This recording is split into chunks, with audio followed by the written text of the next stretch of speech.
Araw sa inyo mga sir, ito share ko lang sa inyo itong tanggap ko na DVD player. Ang problema doon nito, sabi na may-ari, wala daw itong power. Ito naman yung kanyang brand. Ayan mga sir, Amiga Pro. Ito daw ay ginagamit nila sa pagbibideo okay, itong player na ito. Ito nga pala, bago ito dinala sa atin, ayan, kita nyo naman, no, binaklas daw nila ito. Tinanggalan ng takip, tapos tinignan yung loob. Pero yung kinalabasan, dito pa rin ang bagsak sa atin. Ito mga sir, ay di na siguro natin i-plug in to. Buksan na lang natin ito kasi nga wala daw itong power. Ito mga sir, nabuksan na natin ang unit na ito. Bali, ang gagawin natin, dito tayo mag-focus sa kanyang power supply, dito na area. Yan naman yung kanyang mainboard, ayan. Ito naman yung kanyang CD drive o DVD drive, ayan. Balik tayo dito sa gagawin natin. Ito mga sir, ang unang gagawin natin dito, i-reading natin yung kanyang fuse na ito. Yung ating multimeter, set lang natin ito sa buzzer mode. Yan mga sir, naka-buzzer tayo. Check natin. Ayan, dito tayo mga sir, i-read natin ito. Yan, may reading ito. Ayan nagbabuzzer yung ating multimeter. Ibig sabihin, buo yung ating fuse na ito. Pagkabuo kasi ito mga sir, ibig sabihin walang problema dito sa primary, walang shorty dito. So ang gawin natin, proceed tayo dito sa secondary. Yung ating multimeter, set lang natin sa diode mode. I-read natin itong kanyang diode. Yan, naka-diode mode na tayo. Ito mga sir, dito tayo. Forward bias muna tayo. Ayan, yung kanyang forward, parang hindi normal yan. Ito, i-reverse natin. Ayan mga sir, may reverse din ito. Yan. Ang gawin natin, tanggalin natin ito. Pagkatapos ihang natin ito. Sukatan natin ulit ng multimeter para ma-confirm talaga natin na ito ang sira. Ito, duda pa lang. Ang gawin natin, tanggalin, ihang natin para sure yung pag-reading natin ng parts kung ito ba'y papalitan natin. Mga sir, baklasin ko lang muna, saglit lang. Ito mga sir, natanggalan natin yung kanyang power supply. Ang gawin natin, i-reading natin to, itong diode na ito, kung okay pa ito. Ayan, nakahang yan. Ayan, nakaalis yung kanyang kabilang paa para ma-accurate natin yung reading. Yung ating multimeter nga pala, ayan, nakaset na yan sa diode mode. Ayan. Ito ang gawin natin dito. Dito, unahin natin yung kanyang forward. Ayan mga sir, yung kanyang forward, Ayan. Ito, i-reverse natin. Ayan, walang reverse. Ibig sabihin, ang pisa na ito, okay ito, good ito. Ito nga pala mga sir, may napansin ako dito. Huli ko na nakita. Ayan mga sir, putok yung kanyang ayan 8 pins na regulator. Yan tingnan nyo yung itaas, wala na Yan. Ito mga sir, confirm na natin na may problema ito sa primary dahil nga dito putok ito. Pero ang fuse natin hindi man lang ito nag-protect. Kasi kung kita nyo naman, yung fuse natin okay naman. Maski ganito nang nangyari dito sa kanyang ayan, yung regulator na yan. Ayan tuklap na yung pinakaibabaw nito. Pero di pa rin ito pumutok. Ayan mga sir. Ang gawin natin dito, siguro modified na lang ito. Kasi wala akong pamalit nito Yan, modified na lang natin ito. Ito mga sir, inalis ko na yung pinaka-regulator nya. Ito yon. At saka ito nga pala, nag-resolder na ako dito sa mga parts na kasi kailangan na talaga i-resolder, maninipis na talaga. Ito mga sir, bago natin ito i-modified, ito i-reading muna natin itong kanyang 4 na diode. Kasi itong fuse natin, buo naman ito. Ito, double check lang natin ito. Kasi pag may short ito, dapat puputok to. So ang gawin natin dito, i-reading natin, baka may napundi dito. Hindi man siya nag-short o baka nag-open lang. Kaya para sigurado tayo, i-read na lang natin ito. Yung ating multimeter nga pala, iset lang natin ito sa diode mode. Ayan mga sir, naka-diode mode tayo. Yan, ganyan. Ito, i-reading natin ito, itong 4 na ito. Ito mga sir, dito, forward bias tayo. Yan, yung kanyang reading sa forward. Ito, reverse natin. Yan, OL, okay ito. Dito tayo sa pangalawa. Ayan, yung pangalawang reading natin, forward, okay naman. Reverse natin. Ayan mga sir, OL, ibig sabihin okay. Dito tayo sa pangatlong diode. Ito, yung kanyang forward. Ayan, 570. Dito tayo sa reverse. Ayan, OL. Ibig sabihin, okay pa. Dito tayo sa panghuli. Ayan, yung kanyang reverse, OL. Dito tayo sa kanyang forward. Ayan mga sir, okay naman. Wala tayong narid na shorted at saka wala namang open. Kasi lahat ng mga forward may reading naman. Ito mga sir, i-modify natin. Balak ko sana ikabit dito ito. Itong, ayan o. Ito yung i-replace natin. Dito. Kaya lang, ang requirement kasi nito, hindi dito. Hindi angkop dito sa pagkakabitan natin. Kasi ito yan mga sir o. Dapat kasi kung halimbawa na ito ikakabit natin, itong 5 wires na module na ito, ayan, may 5 wire ito. Ang problema natin dito, hindi siya angkop dito sa pagkakabitan natin dito sa kanyang primary. Kasi nga ito mga sir, ito naka-buzzer mode tayo. Ito yung ating pinaka main coil natin to. Dapat sana ito mayroon itong auxiliary coil na ito. Ayan wala tayong reading dito sa auxiliary coil. Kung ito mga sir may reading ito, itong dalawa na ito, pwede natin ikakabit ito, itong 5 wires na ito. Kaso sa kanya kasi ito wala itong reading. Bali ang may reading ito lang, itong dalawa na ito. Yan. Kasi ang requirement ng ganito na parts, yan, kailangan buhay yung 4 na yan. Itong auxiliary coil na ito, partner, at saka ganon din ito, partner. Kailangan parehas yan sila may reading. Kaso yung sa kanya, ito lang may reading, itong dalawa. Ito naman, itong dalawa na ito walang reading. Kaya hindi angkop itong ikakabit natin na ito, ang 5 wires na module. Ayan. Bali, ang gawin na lang natin mga sir, ito na lang. Ito na lang yung ikakabit natin, itong 4 wires module na ito. Ito na lang.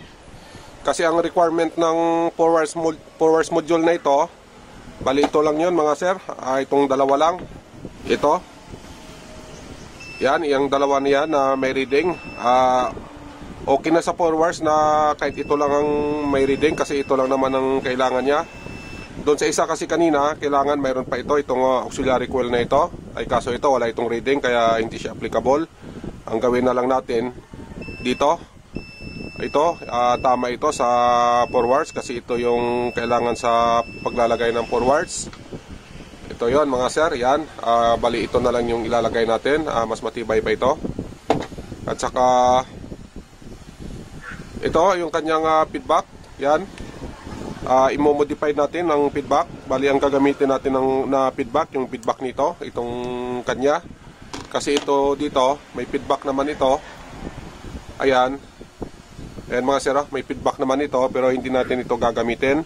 Tatanggalin natin ito, itong optocoupler na ito. Bali ang gagamitin natin itong sa kanya. Yan, original na feedback. Yan pa rin ang paggaganahin natin. Tsaka dito nga pala mga sir, ang paglalagay nito, itong dalawa na ito yung feedback natin. Yan, yung kulay dilaw at saka blue na yan. Tsaka ito namang dalawa na ito, yan. Ito ilalagay natin ito sa dito mga sir, dito. Ayan Diyan natin ilalagay itong kulay black. Itong pula na ito, dito natin ilalagay. Ayan dito na area. Yan. Kasi itong isang line na ito, papunta ito sa positive ng ating electrolytic capacitor dito. Ayan Yan yung positive side natin. Ito naman yung ating negative side, positive side, yan. Yung line nito, ito siya, papunta dito. Yan dito sa coil.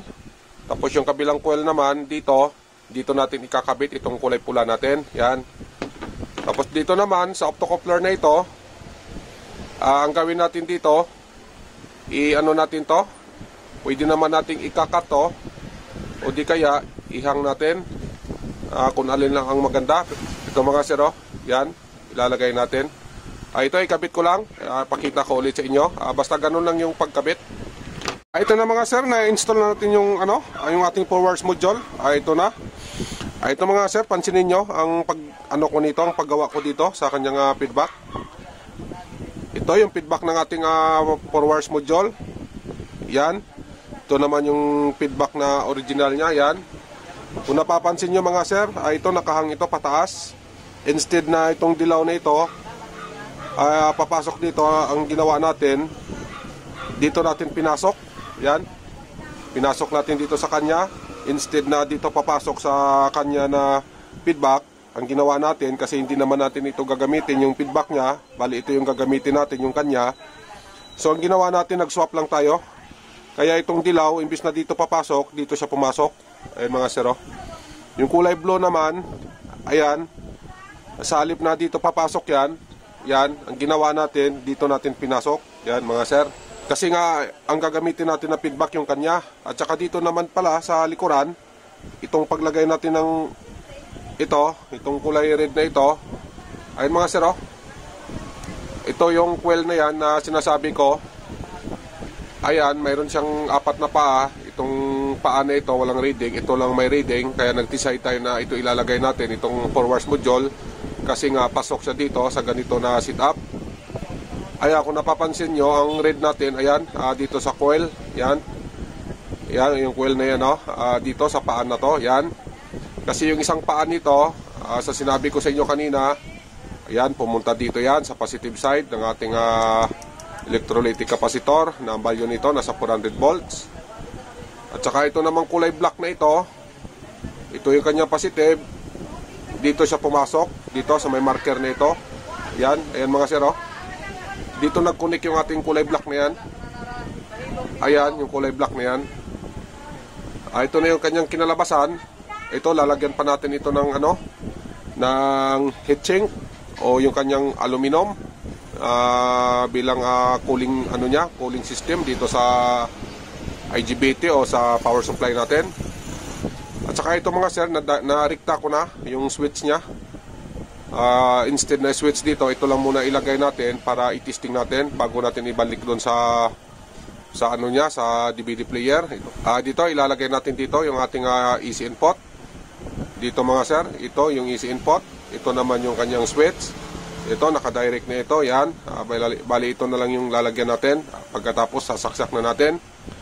Pagkatapos mga sir, mag-aabang tayo dito. Dito sa diode na ito. 5 volt. Yan. Yan ang diode. Yung positive nito. Ito naman yung kanyang ground. Dito natin ilalagay yung ating negative line. Dito naman ilalagay yung ating positive line. Pagkatapos, aabangan natin kung may reading na yung kanyang secondary. Pag may reading na ito mga sir, ibig sabihin okay na yung gawa natin. Ito lagyan natin ng saksakan. Pagkatapos saksak natin. Ito mga sir, lagyan natin ng yan yung ating easy input. Yan, dyan. Yung kabila, switch ito. Pero okay na yan kasi ayan naka-direct naman. Dito, maglalagay tayo ng multimeter dito. Isisit natin sa DC volt. Ito mga sir, saksak ko lang. Abangan natin yung ating multimeter kung may lumabas na ba na supply. Dito, plug in ko lang dito. Yan, naka-plug na. Ayan mga sir, mayroon tayong reading na 5 volt. Ayan, ibig sabihin okay na ito. Napagana din natin. Ang gawin ko dito, ko na lang, ibalik doon, testing natin. Final test na siguro yon. Ito, bunutin ko lang. Ayan, natanggal na natin. Ayan, bumaba na. Ayan na mga sir, ito na, i-assemble ko lang. Mga sir, na-install na natin yung kanyang power supply. Dito na, binalik natin sa kinuhaan natin kanina. At saka yung ating forwards module pala, ayan dyan lang natin ilagay, nakatornilyo naman yan. Bali yung pinaka-heat sink nya, ito na yung kanyang pinaka-chassis ng unit na ito. At saka yung ilalim, nilagyan natin ng sapin. Ayan may sapin ito mga sir. Para hindi didikit dito sa chassis, hindi magkakaroon ng short. Tsaka ito nga pala yung ating easy line. Ayan, connected na yan. Ayan, ito. Ito naman yung sinasabi ko sa inyo na switch. Dito sa likuran. Ayan on off dito. Ayan. Dito tayo sa harapan mga sir. Titingnan natin. Plug in ko lang. Ito mga sir, dito. Plug ko lang dito. Ayan. Abangan natin dito. Yung kanyang display. Dito on ko lang dito sa switch nya. Dito, abangan natin. Yan mga sir, mayroon na. Ayan lumabas na yung display. Tsaka saka yung, ayan, nag-automatic read yung CD. Yan. Ito, i-open, close natin. Ito, yung kanyang open natin. Yan, open. Ayan mga sir, oh. Nag-open naman. Ito, close natin. Yan.